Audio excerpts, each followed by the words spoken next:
ॐ पूर्णमदः पूर्णमिदं पूर्णात् पूर्णमुदच्यते पूर्णस्य पूर्णमादाय पूर्णमेवावशिष्यते ॐ शान्ति शान्ति शान्तिः।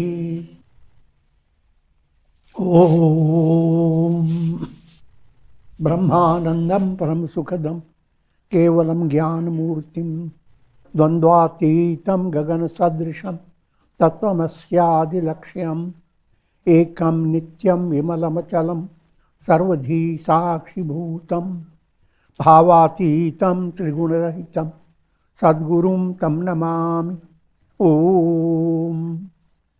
Adoration to Sadguru, who is Brahman, the giver of supreme bliss, embodiment of pure consciousness, one without a second, vast as the ether, infinite, eternal, beyond the three gunas and their modifications, the supreme preceptor. Yoga Vasishtha in Upasham Prakarana, rather Nirvana Prakarana, Purvardha, section 28.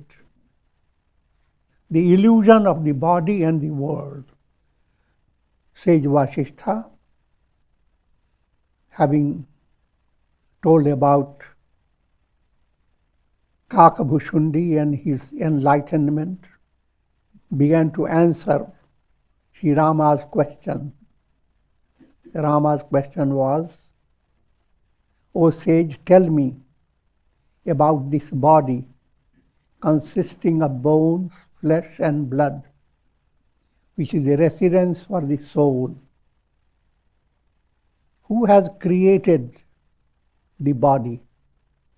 Whence has it arisen? What is the true nature of the spirit that dwells in it? And what is the reason for which the body has been created? It's all question about the body. Body.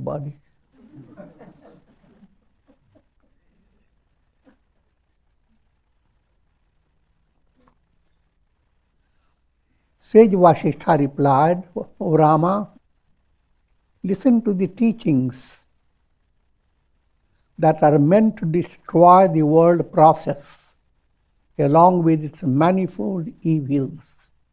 In other words, when we start asking about the body, you are not aware how kindergarten type of question it is.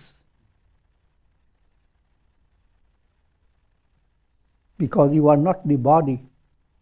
And the idea of the body is in the mind, not the body can't exist independent of mind. In order to prove there is body, who is proving it? Mind.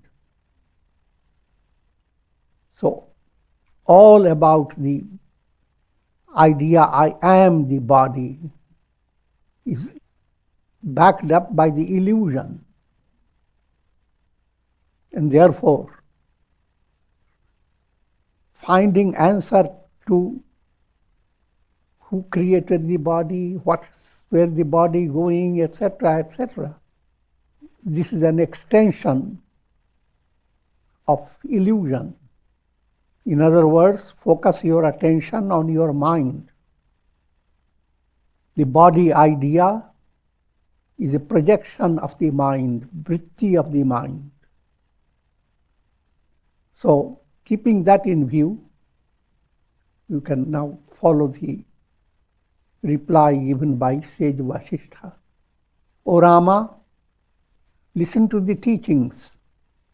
This residence of the body, which has pillars, body is first described allegorically like a residence, like a kind of like a palace. And a palace has to have pillars. The body has bones. See a skeleton of the body. And all those bones are your pillars. 9 gates, such as the mouth, nostrils, etc., etc. All these are the gates of this palace. And it is well plastered with blood and flesh. It's a Rakshagriha. Remember in Mahabharata how Pandavas were trapped by a shellac, whole house, palace built by shellac or some combustible material. That was allegorical episode conveying the same teaching that now you are listening to. This body of blood and flesh has in fact not been created at all. It exists as an appearance, much similar to a mirage in a desert. So first point to understand, it is not real creation. Just like you ask a question, who painted the sky blue? Which child is a very rational question.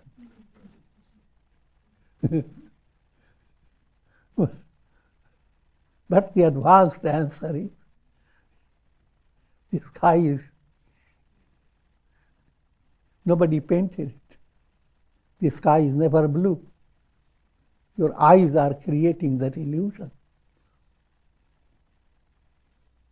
Your mind, conditioned mind, is creating the illusion of the reality of your body and the world in which you live. Since this body is experienced in one's daily life, it is called real. But since it is negated in spiritual enlightenment, it is called unreal. So you are mixed up of real and unreal. Called anirvachaniya, indescribable. As long as you are not enlightened, body is your reality. With enlightenment, the body never existed. As long as you dream body is your reality. When you wake up, it never existed. Even the question, where did it come from, who created, nothing matters now. The dream is unreal. And therefore, a subtle message, asatoma sadgamaya, all that you experience on the basis of body identity, all that is asats, unreal. And your goal is to have the revelation, I am Sat, I am the absolute reality, existence absolute. As long as dream lasts, the dream body seems to be real, but upon waking, it is found to be illusory. In the same manner, the body is perceived as real as long as the dream of the world process continues to dominate the mind. But when intuitional realization of the self brings about the awakening of the soul, the body is no longer perceived as real. The body in Sanskrit is known as sharir, shiryate, that which perishes. Also known as deha, dahyate, that which is always on fire. You have to have some temperature. It's always low heat. But that's I'm joking. But the idea is, all this is perishable. But if you are identified with the body, then that will be your experience, your conviction that you are a perishable personality.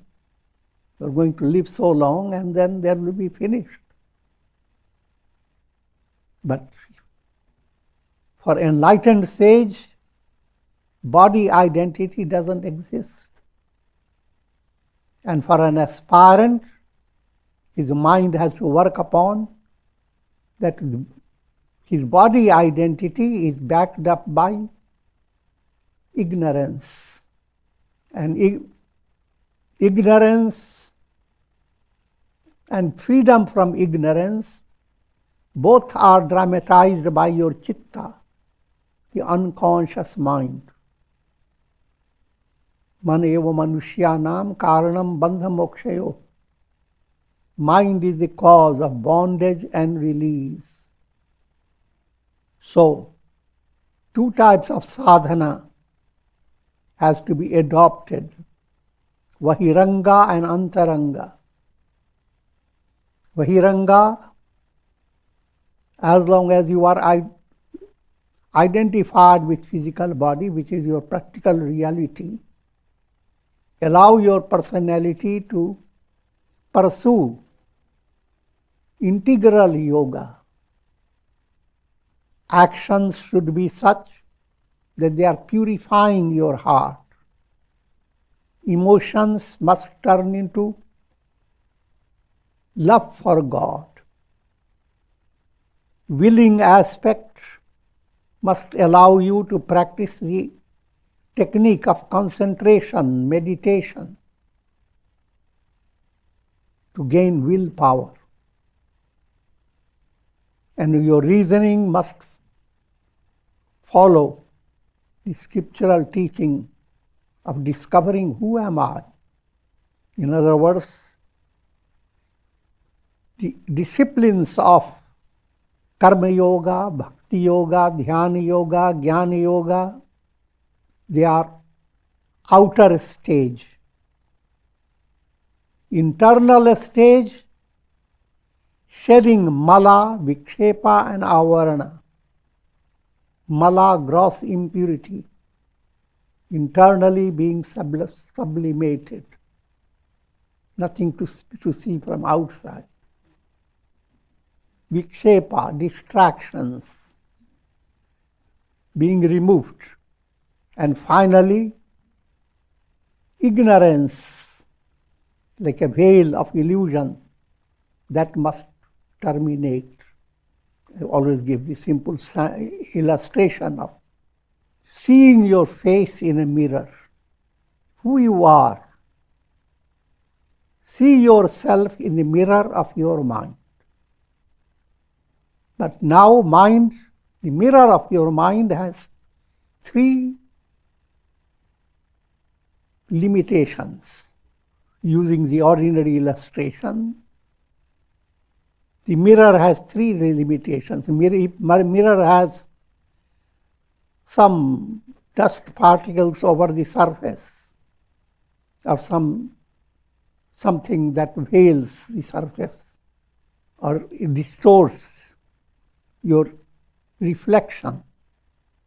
That mala does not allow you to see your face because of impurities over the dust over the mirror. Vikshepa, now suppose you remove the mala. First, what you are seeing along with the dirt on the mirror, what you are seeing is so distorted that you can hardly know who you are. As you begin to remove mala, you begin to see yourself in different stages. You face breaks up into many stages. And you are so awed, you hardly started seeing your nose. And then see how nose will be bigger than what you thought. So now there is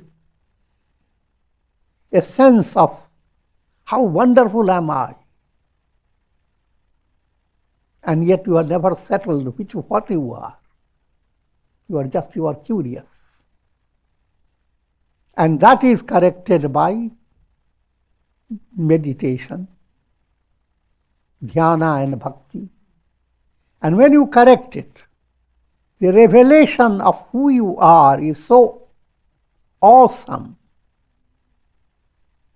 that your head suddenly jerks itself and hairs come streaming down your eyes. Again, you have not seen yourself. But removing the veil of hair is a very ordinary matter. You just stretch your neck a little better and it moves away. So mala, vikshepa and avarana have to be dealt with in order to have the revelation, who am I? And it's just like seeing your face in the mirror of the mind. O Rama, the thoughts, this is my body, this wealth is mine, are illusory in nature. The objects of the world, which are claimed by a person as his possessions, are as illusory as his body. Even your own body doesn't belong to you. How can you be proud of having wonderful ornaments in your body? That you have pearls in your ears, gold in your nose. The body itself doesn't belong to you. How can those things belong? And of course, body-related, all realities that you face, challenges you face, they are on the basis of the body. Consider this world as a long dream. O Rama, by adopting self-effort, internalize your mind. Self-effort is directed towards practicing integral yoga in your daily life. That's a self-effort. To bring about harmony, a rhythmic melody of action, emotion, will and reason.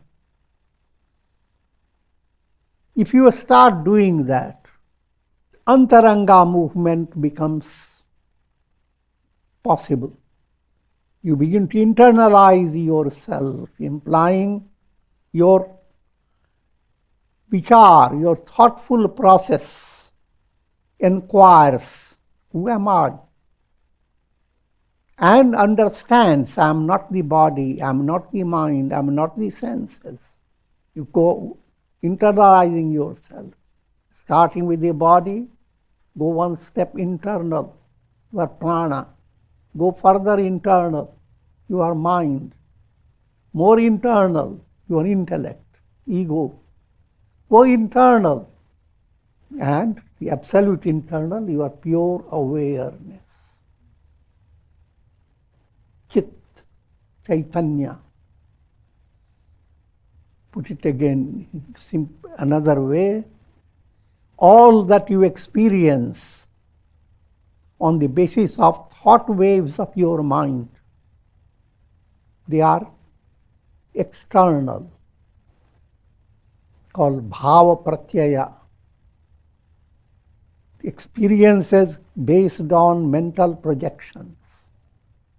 What is absolute internal? When, just like a cinema show you are seeing, all that you are seeing is external. When the whole show is taken away, the screen that has been the reality behind the show, that screen now shines forth. The internal is always there with you. But unless you have done the external sadhana, unless you dealt with the mental projections in the right way, you cannot have the revelation, I am Brahman. When your mind begins to flow on to the absolute, you will become established in the understanding that this world is illusory. But as long as your mind is externalized, as long as you are involved with vrittis of the mind, so long will this world continue to assert its reality in your consciousness. The mind perceives values and realities in objects according to its inner attitude called bhavana. जिसकी रही भावना जैसी प्रभु मूर्ति देखी तिन तैसी. The entire world is Brahman. Prabhu Murti, Prabhu the Lord. He is behind the entire creation. Brahman alone exists, but जिसकी रही भावना जैसी, countless souls having their sentimental plane in different way, backed up by your feeling, how you feel. No two persons feel exactly the same way. No two souls feel the same way. Not even a person has the same feeling day by day. You feel happy, things seem brighter for you and more fulfilling. When you feel miserable, even the best things, even the sun, look at the sun, and you say, what a calamity the sun has gone through. And all that you are thinking about yourself, that's your bhavana. If your bhavana is developing the notion that you have been always a miserable person. Sometimes people are proud to think of their misery from their childhood, that we have faced so many troubles. Troublesome person.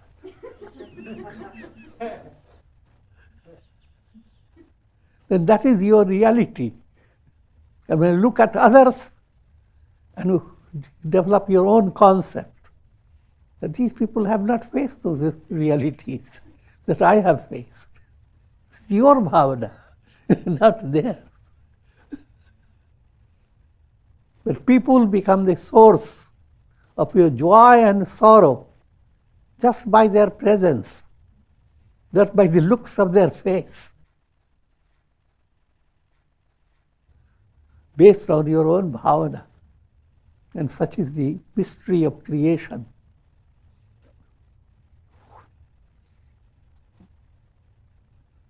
That your bhavana-based vision has no limit. You can have countless types of experiences based on your bhavana. All the rasas, humor, terror, love, sweetness, friendliness, all types of rasas that you experience based on sentiments, they all are the magic show of bhavana. And this show of bhavana has to turn into bhakti bhavana. There again, if you are advancing in a spiritual way, your understanding of God will be in different levels. Jaki rahi bhavana jaisi. Your bhavana is God is mighty, strong. Then your mind will be always thinking of the muscles of God. And that's the only bhavana will be there. It is only because of his strength you can be free of the demons that are after you. And every misery will view as demon behind you. And sometimes, surprisingly, we'll start seeing demons. Human mind has amazing power. So, all the three lokas become in different colors, in different stages, backed up by bhavana. And when bhavana turns into bhakti, all the three lokas become a source of inspiration, because you begin to see God's glory manifesting in every way. And whenever your bhavana has been purified by bhakti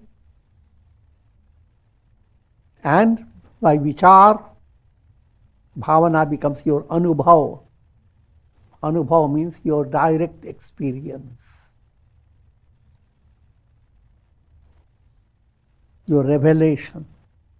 When passion colors the mind, the bodies of men and women become a source of great pleasure, great enchantment.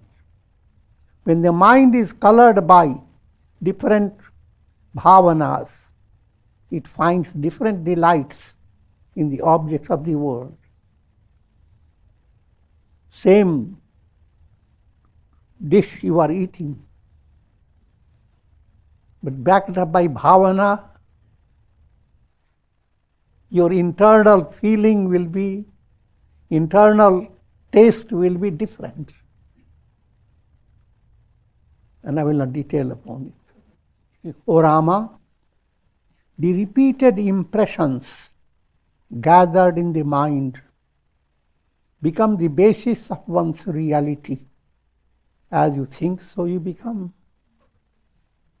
As you think, as you feel, as you day by day allow the bhavana to have entered your heart.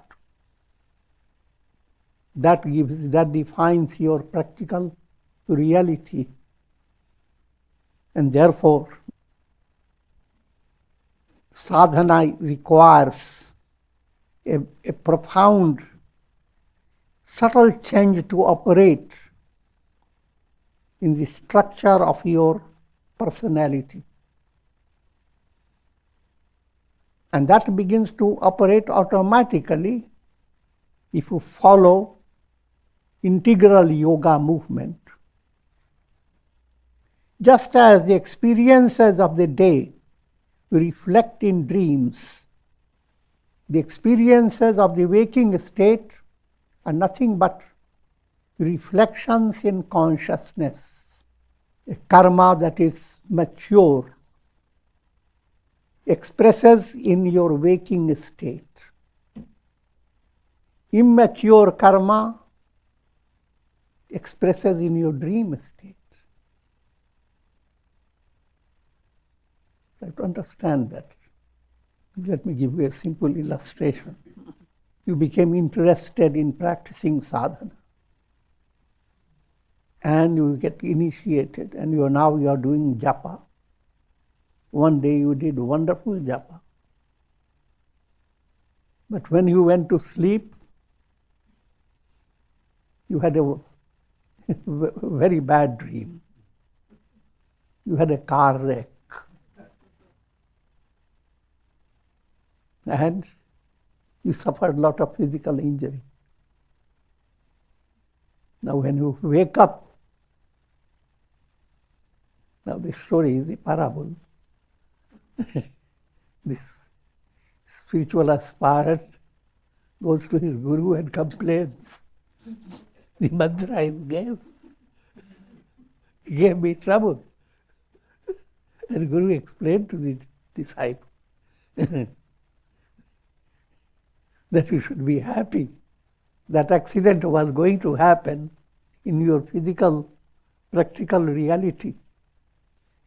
But because of sadhana, the karma became reduced.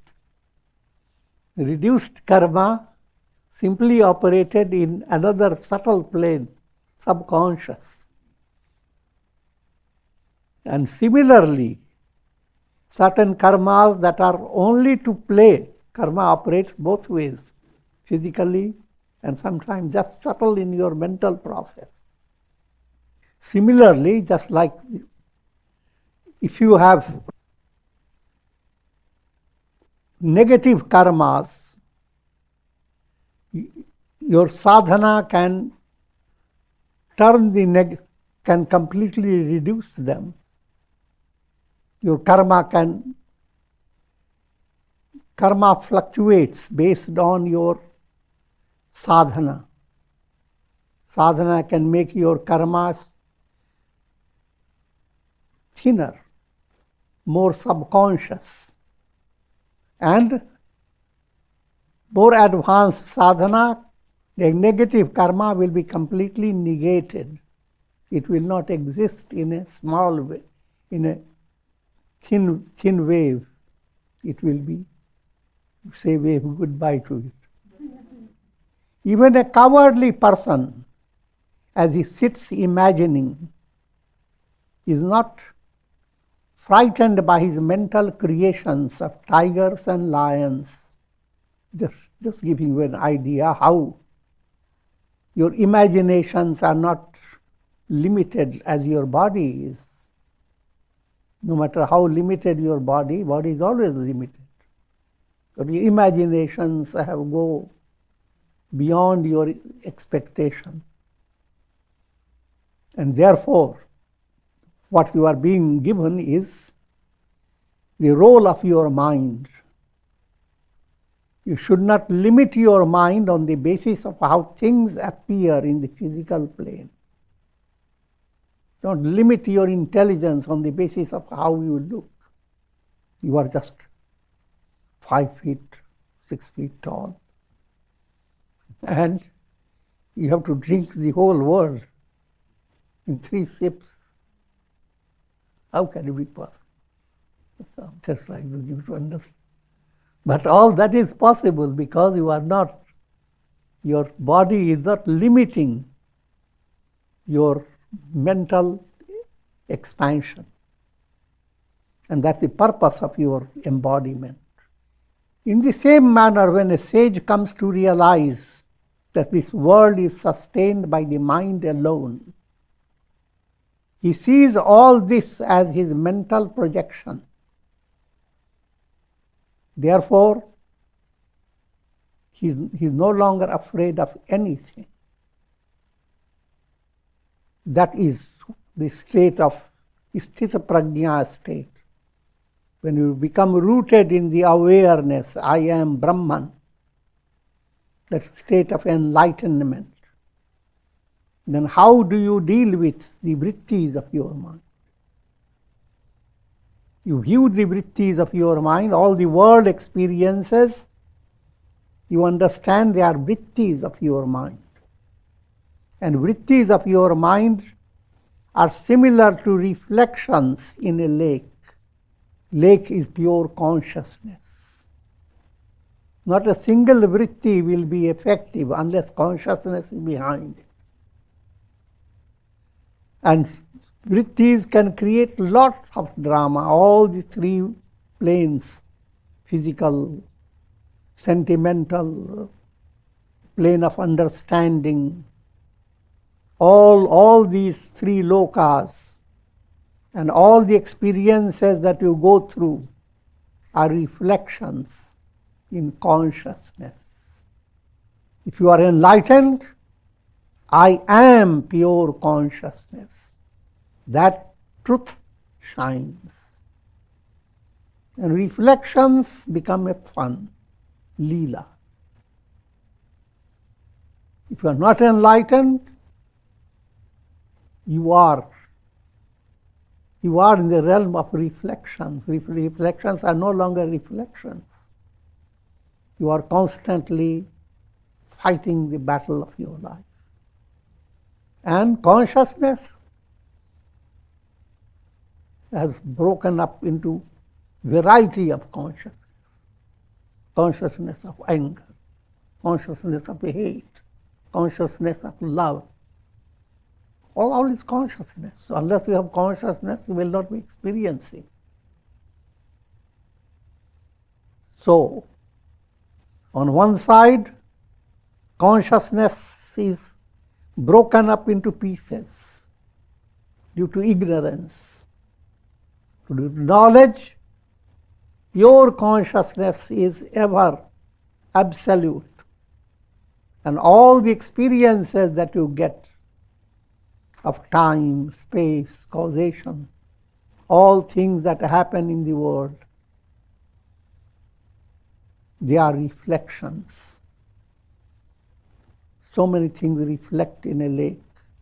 The sky, the stars, sun, moon, all types of things.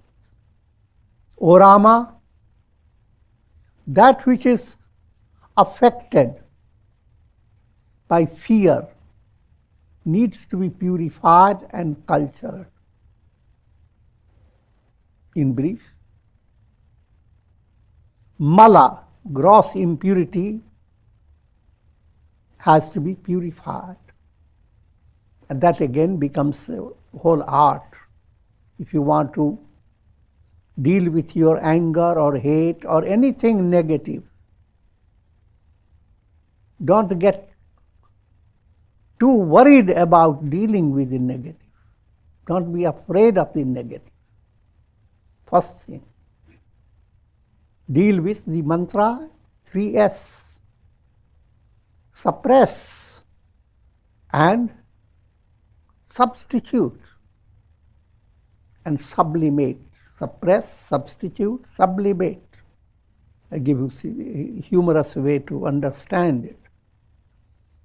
Some inimical person is knocking at your door. Again, inimical is based on how you feel. And you have been trying to encounter that inimical person, and you have, but now surprisingly the inimical person has come at your very door. It's an opportunity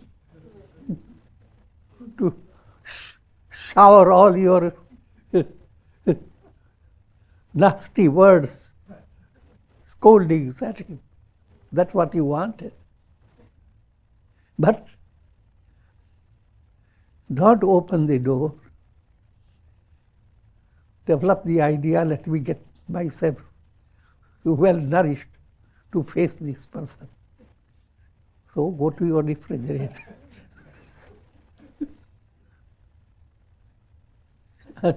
And you get more nourishment. You forgot all the things that you wanted to say to the person.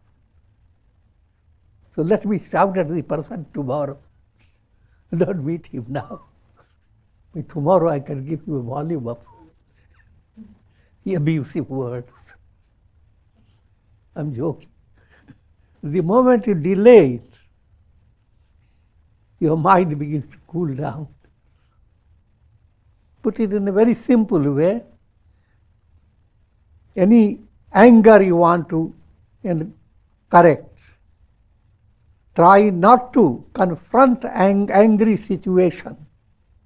Keep away. And while you are away, practice more of meditation, affirmation. Go into some satsanga process. That I am growing in the image of Buddha, growing in the image of Rama, Krishna. That is the great project. Why should I humiliate myself? And that positive in you, if you continue to assert again and again, it's also called Gada Parinyaya, again and again and again, that becomes your reality. Your mala then is becomes sublimated. Malas create vices. And when they're sublimated, they become virtues. It is the mind that needs to be treated. The self is ever free of all delusions and fear. The moment one attains spiritual knowledge, the innate purity of the self is immediately revealed. When the mala goes sublimated, vikshepa, mind that runs in many directions, by Godward movement, by your inquiry, who am I? And by increasing affirmation, as you keep asserting, I am Brahman, I am pure, I am enlightened, I am growing in the image of God. If that process continues, then avarana, the veil of illusion that has kept you away from your essential identity, what is called ignorance, that veil is removed. So mala, vikshepa and avarana, three knots are corrected, removed. And that's the goal of life. And with this I will conclude for now. Om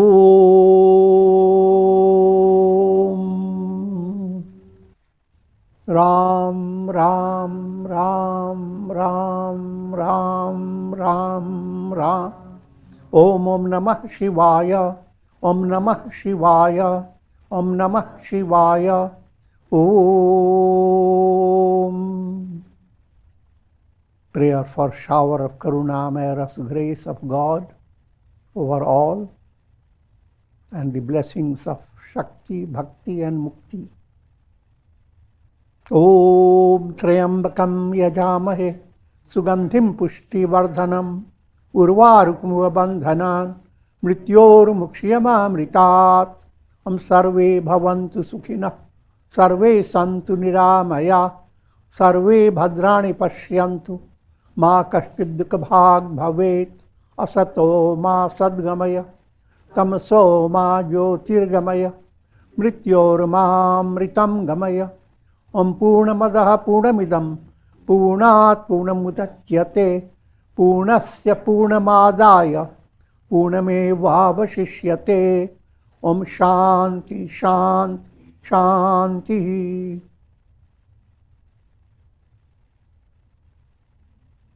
Om Hari Om Tat Sat.